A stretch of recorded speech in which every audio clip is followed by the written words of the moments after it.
The movie begins with breaking news. International crime boss Liam McCaffrey has died in prison at the age of 76. From there, the film shifts into a covert operation already in progress.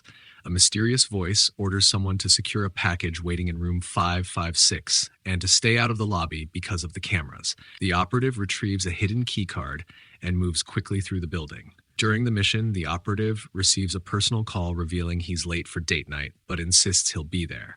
Inside the room, she locates the package, and then his partner arrives outside the window, having scaled the building just to make it their date. Their reunion is playful, romantic, and full of teasing banter, right up until their babysitter calls with an emergency. Max, their young son, has thrown up everywhere. The parents immediately abandon date night and rush home. The film transitions to a lively Thanksgiving gathering where the entire Morgan family is present. Na, the eldest daughter, calls in from London where she is studying abroad. Family teasing continues, mixed with updates about her journalism work and a reminder that she recently exposed the same criminal who died in prison. Tension rises between siblings, especially when Kyle, the teenage hacker of the family, gets scolded for nearly going to jail after wiping out the entire grade system as a senior prank. Meanwhile, their mother Jessica hints that she has received a major job opportunity as head of women's track at Ohio State, but she hasn't told her husband Dan yet. The next morning, Dan worries that he travels too much for work and decides the family needs a proper holiday together. When he hears about a job offer in London, he turns it into an idea.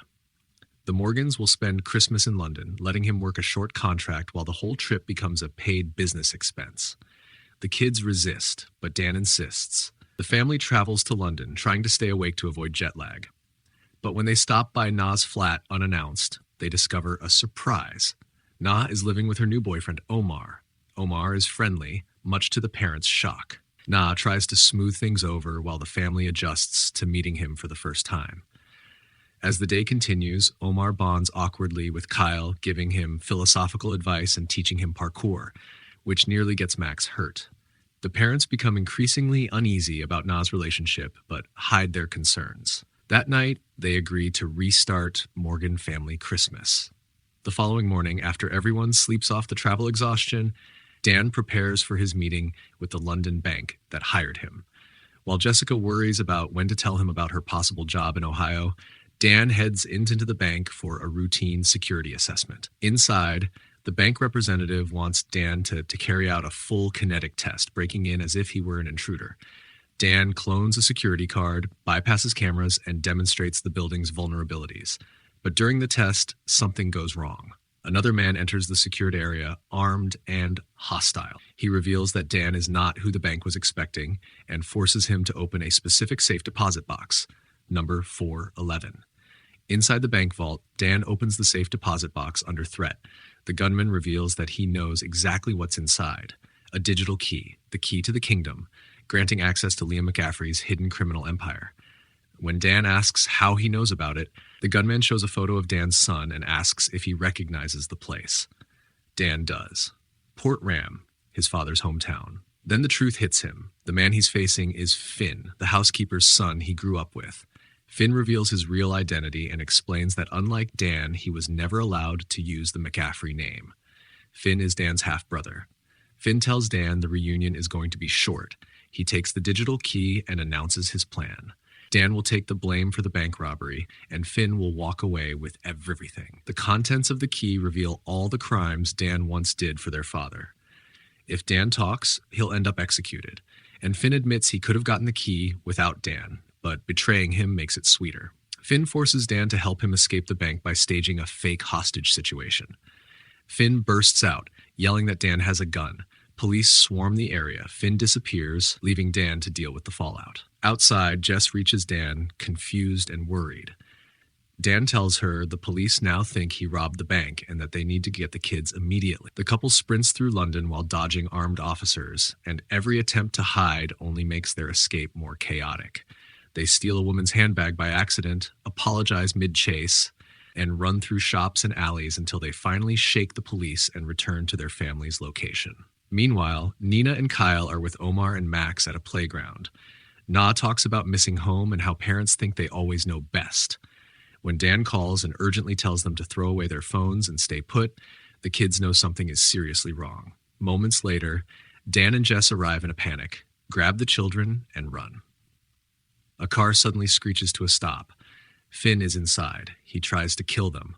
On the moving bus, Finn continues threatening Dan, demanding the key. With the kids terrified, Dan finally snaps back that if Finn wants it, he can come get it. Finn attacks, but the fight ends with Dan knocking him back as the family leaps off the bus. Back at their hideout, Jess can feel Dan's despair. Dan decides the family won't run anymore. They'll end this by going to Paris, where Finn is now operating.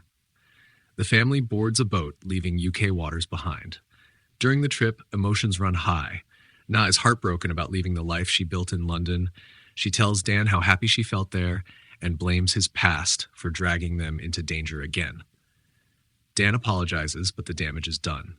Meanwhile, Finn arrives in Paris and is welcomed by the remnants of their father's organization. He declares himself the new head of the McCaffrey Empire. Dan then takes the family to a secret contact, Svetlana, a former Russian intelligence agent and Dan's ex.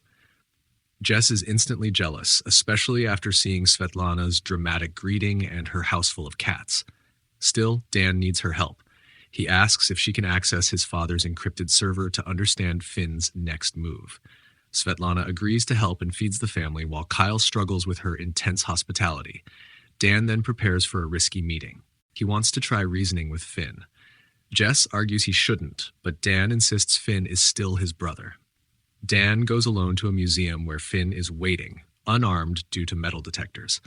The brothers finally talk. Finn reveals painful memories from childhood, watching Dan and their father from afar, freezing outside the mansion while wishing he belonged. Dan tells Finn that if he'd known they were brothers, things would have been different. He begs Finn to stop following their father's violent legacy, but Finn refuses.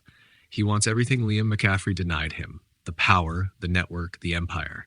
He mocks Dan's life as a family man, saying he'll never give all that up for barbecues and birthday cards. The conversation breaks. Dan warns that if Finn comes after his family again, he will fight back as Sean McCaffrey, the killer his father trained. Finn walks away unfazed and immediately hires assassins to hunt Dan in Paris. Dan sits with Svetlana, drunk and emotional, telling her that for the first time in a long while, he finally had what he'd been looking for: one night with his family. He talks about how life gets complicated, how hard it is to juggle work, relationships, and raising kids, but nights like this make it worth it. He thanks her for helping him protect his family. Svetlana suddenly confesses the truth. Finn has put a massive bounty on Dan. She swears she wasn't planning to kill him, only deliver him to Finn for the reward. She explains work has been slow and her cats are expensive. She feels guilty because Dan's little boy was so sweet, and because she drugged Dan earlier, she panics. The killers are coming right now. Dan's family wakes up in a rush as Svetlana admits she drugged Dan with her own chemical blend. Jess is furious and Svetlana apologizes while urging them to escape. She hands over her car and tells them to leave quickly before her apartment becomes a battleground. The family runs outside, but the killers are already closing in. Dan is still heavily drugged, leaning on Jess while Kyle is pushed toward the driver's seat. They discover the car is a stick shift just as the assassins move in. Kyle panics. He doesn't know how to drive manual. Jess coaches him through the pedals while bullets fly and the attackers close in. Kyle lurches the car forward, grinding gears while the family shouts directions. Cars crash, assassins chase them, and Kyle barely keeps them alive. They speed through Paris streets, dodging vehicles, skidding around corners, and narrowly avoiding collisions. After a chaotic chase, they finally lose the attackers and skid to a stop. Kyle says he's never driving again. Later, Dan talks with Jess. He tried reasoning with Finn, but Finn refused to listen. Jess asks what they do next. Dan says his family needs a safe life away from him because everyone thinks Jess helped rob a bank. Staying with him will only put them in danger, but the kids insist they're stronger together. They sit as a group and list their options. Running forever is rejected. Turning themselves in means Dan goes to prison. Rejected. Dan realizes the only real solution is to take down Finn's control of the McCaffrey criminal network. To do that, they must break into the mansion where Dan grew up and wipe the encrypted server. The family prepares a detailed plan. They'll infiltrate from the roof using body cams, comms, and surveillance gear. Kyle will access the mainframe once Dan installs a drive into the server. Jess will lead the operation from outside and trigger the emergency code word Andersons if anything goes wrong. they arrive near the mansion. Dan climbs rooftops with Omar while Kyle scans security frequencies. They disable cameras, sneak past guards, and advance across the estate. Dan encounters Harry, an old colleague from the organization, and ties him up without violence. On comms, Nana and Kyle coordinate while Dan moves deeper into the property. After clearing the last camera, the team reaches the mansion. Inside, they discover Dan's old belongings, everything he hid as a teenager.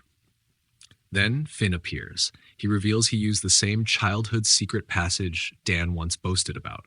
Finn wears Dan's old coat and taunts him before saying goodbye. Vikram, the family butler, escorts Dan away to the execution room. Outside, Jess catches Finn's voice on the radio. She realizes Dan is in danger and sees the flash drive on the ground. Kyle says they can still stop Finn if they get to the main computer.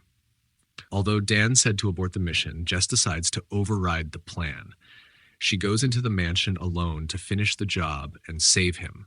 Jess sprints through the halls, dodges guards, and races downward to the server room. She panics at the sight of the massive underground chamber, but forces herself forward. Kyle guides her through the systems as she plugs in the device.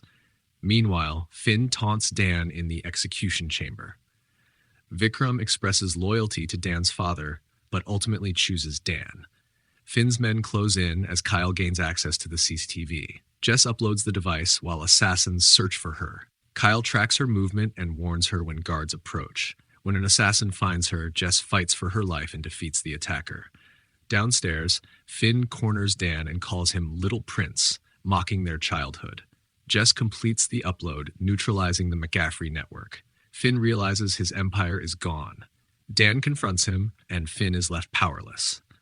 With the threat neutralized, the Morgans finally experience peace. They celebrate Christmas together, appreciating the value of family over power, money, or revenge. The family donates money from Grandpa's accounts to Greenpeace, spreading the holiday spirit.